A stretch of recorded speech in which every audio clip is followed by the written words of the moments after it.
जब तुम्हारी लड़कियों की शादी होगी हम हेल्प कर देंगे।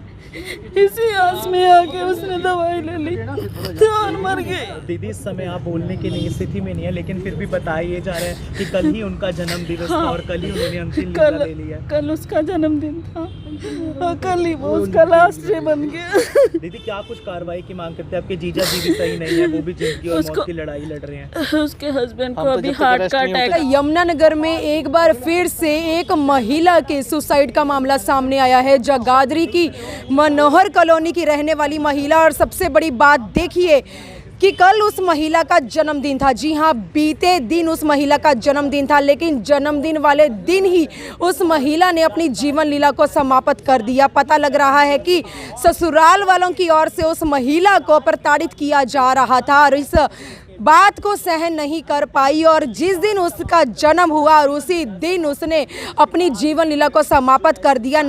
कुछ ऐसी दवाइयों का सेवन किया कि उन दवाइयों के खाने से 2 घंटे के अंदर अंदर उस महिला की जीवन लीला समाप्त हो जाती है। 2 बेटियां हैं उस महिला की, 31 से 32 साल की उम्र सामने आ रही है। जगाधरी के मनोहर कॉलोनी में किराए के मकान पर रह रही थी। 2 बेटियां भी है, एक बेटी 14 साल की है और एक 19 साल की। और जिस महिला के साथ बड़ा मतलब हादसा हो गया है, जिसे इस कदर प्रताड़ित किया गया कि उसने सुसाइड तक कर लिया, उस महिला की डेड बॉडी को आप देख सकते हैं जगाधरी सिविल के मॉर्चरी में लाया गया था। एक तरफ पोस्टमार्टम की कार्यवाही चल रही है, दूसरी तरफ उस महिला जिसका नाम गुरप्रीत था, उसकी जो बहनें हैं, जो जीजा हैं, जो पारिवारिक और भी सदस्य हैं, वो हमारे साथ जुड़ चुके हैं। आप सभी से अपील करेंगे इस खबर को ज़्यादा से ज़्यादा शेयर जरूर करें, ताकि आने वाले समय में गुरप्रीत जो इस दुनिया को अलविदा कहकर अपनी बच्चियों को, अपने पारिवारिक सदस्यों को सदमे में डालकर, इनका साथ छोड़कर समय से पहले ही चली गई है, उस गुरप्रीत को और उसके परिवार वालों को इंसाफ मिल सके। इसी के चलते गुरप्रीत की बड़ी बहन हमारे साथ जुड़ चुकी है। एक बार पूरा मामला इनसे जरूर जानेंगे। जी दीदी क्या नाम है आपका? मेरा नाम करमजीत है। क्या कुछ पूरा मामला हुआ था? कैसे सूचना मिली थी अब आपके दीदी के साथ ये हो गया, गुरप्रीत के साथ? मुझे शाम को 4 बजे के करीब फ़ोन आया था कि उसने मेडिसिन ले ली है कोई और हॉस्पिटल में लेके जा रहे हैं बड़ी वाली गुड़िया का। एक्चुअली उनका ना काफ़ी टाइम से ये झगड़ा चल रहा था। झगड़ा नहीं, घर में ऐसे कहते हैं कि हाँ ये 4 भाई हैं मेरी बहन के ससुराल में। वो बोल रहे थे उसके ससुर के हम आपको आपका हिस्सा दे देंगे। उसकी शादी को 18 साल हो गए, लेकिन वो जब भी जाते थे दोनों हस्बैंड वाइफ लारा लगा के भेज देते थे। बोलते थे आज निकल आज निकल, ऐसे करके। उन लोगों ने दुखी होकर फिर सरपंच को कहा कि ये लोग हमें ऐसे कर रहे हैं। 1 तारीख को पंचायत ने कहा कि आप 10 तारीख को हम फैसला कर देंगे, इनको ज़मीन दे देंगे। कल 10 तारीख थी। जब उनको फ़ोन किया इसने, पहले तो फ़ोन आया नहीं, जब इसने 12-1 बजे के करीब फ़ोन किया तो उन्होंने सीधा जवाब दे दिया कि तुम्हारी तो 2 बेटियां हैं, तुम क्या करोगी ज़मीन का? जब तुम्हारी लड़कियों की शादी होगी हम हेल्प कर देंगे। इसी आस में आके उसने दवाई ले ली तो और मर गए। दीदी इस समय आप बोलने की नहीं स्थिति में नहीं है, लेकिन फिर भी बताया जा रहा है कि कल ही उनका जन्म दिवस था और कल ही उन्होंने अंतिम निद्रा ले लिया। कल उसका जन्मदिन था और कल ही वो उसका लास्ट डे बन गया। दीदी क्या कुछ कार्रवाई की मांग करते हैं? आपके जीजा जी भी सही नहीं है, वो भी जिंदगी और मौत की लड़ाई लड़ रहे हैं। उसके हस्बैंड को अभी हार्ट का अटैक आया है। हम कुछ नहीं करेंगे, हम ना उनका संस्कार करेंगे जब पहले उनकी किनके खिलाफ अरेस्ट की बात कर रहे हैं? कौन लोग गुनहगार हैं? उनके ससुराल में नहीं, उनमें ससुराल में कौन कौन? नाम उसके सास ससुर, उसके जेठ जेठानी, बच्चे, सबको। किसी और चीज के चलते भी प्रताड़ित किया जा रहा था आपकी सिस्टर को, क्या लगता है? बस यही है कि उनको घर से निकाला हुआ था। 17 साल से वो बाहर रह रही थी, किराए के मकान पे रह रही है। इनको कभी भी वो पूरे झूठे वादे कर रहे थे। वो जब से कर रहे थे झूठे वादे कर रहे थे। 1 तारीख को उनको पंचायत के बीच में उन्होंने भी यही बोला था कि 10 तारीख को हम इनको कर देंगे, और कल 10 तारीख आई और कल 10 तारीख को बोलने के बाद इन्होंने सिर्फ इतना बोला कि आपके यहाँ लड़कियाँ हैं, जब इनकी शादी का टाइम होगा हम आपको उसमें, यहाँ इनकी 2 ही लड़कियाँ हैं, वह आपके पास लड़का नहीं है। लड़का नहीं है इसलिए नहीं देंगे। आपने FIR दर्ज करा ली है? हाँ जी, आपने FIR हाँ जी FIR करवा दी है। हमारी तो यही मांग है। ये लड़की को अभी भी यकीन नहीं आ रहा है बड़े वाली को कि मेरी मम्मी के साथ ऐसा हो गया। गुरवीन अभी भी बोल रही है कि मेरी मम्मी बोल रही है, अभी भी कह रही है वो बात करेगी। ये आज के समय में कोई भी किसी की हेल्प करने के लिए इतना, मेरे ख्याल से तो कोई आगे नहीं आ रहा।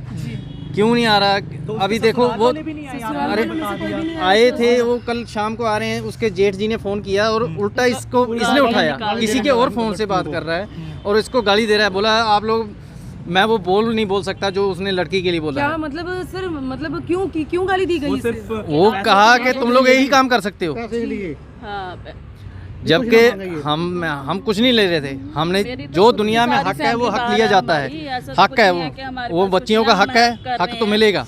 उसके इसका husband मतलब ये नहीं है कि private आप job कर रहे बच्चियों हैं। को दीदी, आपकी लड़की को लड़की नहीं समझोगे, लड़के को लड़का आगे समझोगे। किस तरह की लड़ाई लड़ने को तैयार हैं? जब तक वो अरेस्ट नहीं होते, जब तक हम लोग कुछ नहीं करेंगे, ना हम संस्कार करेंगे, ना हम। जब अच्छा, बच्चियां हैं तो बच्चों के लिए बच्चियों भी। हाँ बच्चियां हैं बेटे तो को क्या? भी प्रताड़ित करते थे। कल ये हुआ, साथ में एक ठीक है जॉब कर रहे हैं, हम सभी के साथ कर रहे हैं, मैं भी करता हूँ, आप भी करते हैं।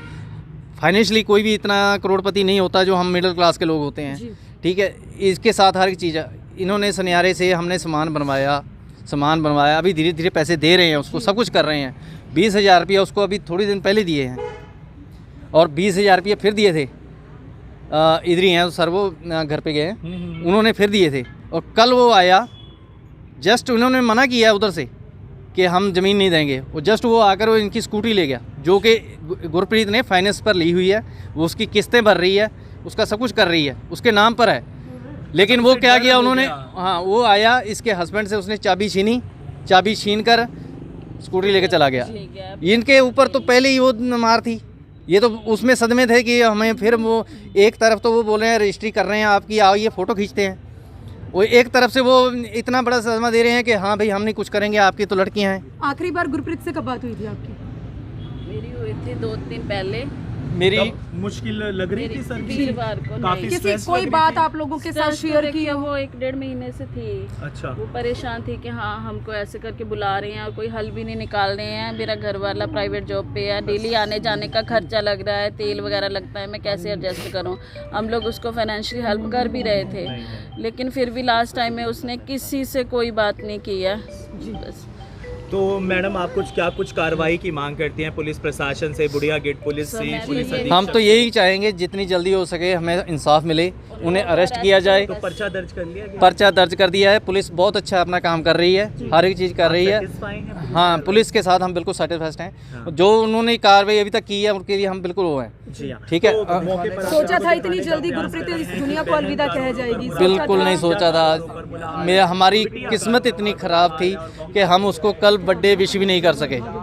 तो मैं आपको उस 19 सालीय सरवीन गुरलीन वो बच्ची है जो अपनी माँ का यहाँ खड़ी होकर इंतज़ार कर रही है और अभी तक इस बात को समझ ही नहीं पा रही है कि माँ इस दुनिया को अलविदा कह गई है। लेकिन आप देख सकते हैं मानसिक संतुलन इस बच्ची का बिगड़ चुका है। जी हाँ, माँ आखिरकार माँ ही होती है, जितनी मर्जी मासियाँ हो, ताइयाँ हो, चाचियाँ हो, लेकिन जो माँ बाप होते हैं वो माँ बाप ही होते हैं।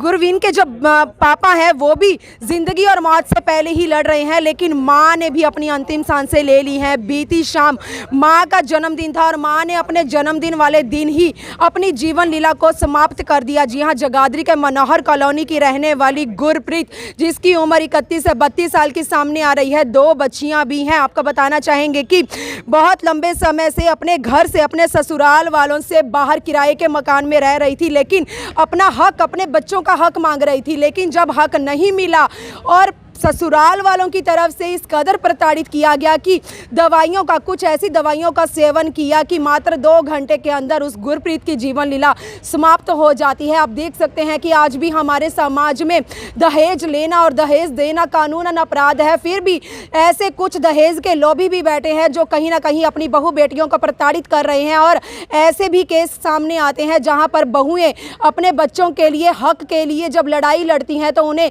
इस कदर प्रताड़ित किया जाता है कि उनकी जीवन लीला समाप्त हो जाती है और समय से पहले इस दुनिया को अलविदा कह जाती हैं। तो इस समय की तस्वीरें हम आपको मॉर्चरी से दिखा रहे हैं। जी हाँ, जगाधरी सिविल हॉस्पिटल में मॉर्चरी में एक तरफ तो गुरप्रीत का पोस्टमार्टम चल रहा है और दूसरी तरफ पारिवारिक सदस्यों को इंतजार है कि कब डेड बॉडी बाहर आएगी और कब दाह संस्कार के लिए बॉडी को आगे लेकर जाएंगे। फिलहाल इस समय की तस्वीरें दिखा रहे हैं जहाँ पर बुढ़िया चौकी से जो मुलाजिम है वो भी बड़ी कार्यवाही के चलते पहुँच चुके हैं। जी हाँ, क्या कुछ आगामी कार्यवाही गुरप्रीत के ससुराल वालों की ओर से की जाती है, उनके खिलाफ क्या कुछ मुकदमे, किन धाराओं के आधार पर मुकदमा जाहिर किया जाएगा, तमाम मामले की जानकारी के लिए सर से बातचीत जरूर करेंगे। सर क्या कुछ मामला आपके संज्ञान में आया था और आपने क्या कुछ कार्रवाई करने का कार्य किया? सूचना प्राप्त हुई थी शर्मा हॉस्पिटल जगाधरी से कि जहर खुरानी में गुरप्रीत कौर दाखिल है। जी मैं वहाँ पहुँचा, जी उसके बयान लेने बड़े राय ली गई। डॉक्टर की मौजूदगी में बयान कराए गुरप्रीत ना, और डॉक्टर साहब ने बताया कि ये ज़्यादा सीरियस है, आप इसके अभी बयान ले सकते हो। जी मैजिस्ट्रेट को भी बुलाया गया था, लेकिन मैजिस्ट्रेट से पहले होने से पहले ही वो एक्सपायर हो चुकी थी। लेकिन मैंने और डॉक्टर राहुल ने वहाँ बयान अंकित करे और मैंने अटेस्टेड किया और डॉक्टर राहुल ने। उसके बाद इतना मैजिस्ट्रेट साहब आए, इतना वो एक्सपायर हो चुकी थी। सर बयानों में क्या कुछ था कि उसने ससुराल वालों को उसका ज़मीनी विवाद है, गांव तलेड़ी है पीछे से, यहाँ से 16-17 साल से किराए पे रह रही थी। पहले इंदिरा कॉलोनी में रह रही थी, अब मनोहर कॉलोनी में रह रही है 10 साल से। अब इस पे अपना कोई रियासी मकान नहीं था।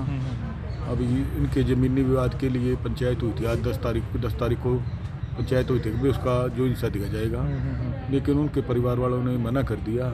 ये बात सामने आई, जिससे पीड़ित होकर उन्हें तो सर पता चला कि गुरप्रीत ने किस तरह की दवाइयों का सेवन किया था जिसके चलते उसने, ये तो डॉक्टर साहब भी सर बताएंगे। कौन-कौन सी लेकिन धाराओं के तहत मामला दर्ज कर लिया गया? परिवार संतुष्टि 306 34 IPC। तो सर क्या गुरप्रीत ने सुसाइड किया था? हाँ, सुसाइड ही है ये। सर परिवार वाले आपकी कार्रवाई से संतुष्ट हैं सर? बिल्कुल संतुष्ट हैं। जो जिनके खिलाफ उन्होंने बयान दिए उनके खिलाफ मुकदमा दर्ज हो गया, पोस्टमार्टम करके आगामी कार्रवाई अमल में लाई जा रही है। ठीक है। तो इस समय की तमाम तस्वीरें हम आपको जगाधरी मॉर्चरी से दिखा रहे हैं। जी हाँ, आप देख सकते हैं पोस्टमार्टम की कार्यवाही अंदर चल रही है, लेकिन बाहर परिवार वाले अभी भी सदमे में है। खासकर अगर हम गुरप्रीत की बड़ी बेटी जो 19 साल की है उसकी बात करें तो वो अभी भी सदमे में है, सदमा लग चुका है, क्योंकि यकीन ही नहीं कर पा रही है कि माँ साथ छुड़ाकर इस दुनिया को अलविदा कह गई है। तो आने वाले समय में अगर आप सभी चाहते हैं कि गुरप्रीत को और उसके इन दोनों बच्चों को इंसाफ मिल सके, उन्हें उनका हक मिल सके, तो इस खबर को ज़्यादा से ज़्यादा शेयर जरूर करें। वीडियो जर्नलिस्ट मनप्रीत के साथ जगाधरी सिविल हॉस्पिटल से मनदीप कौर की रिपोर्ट।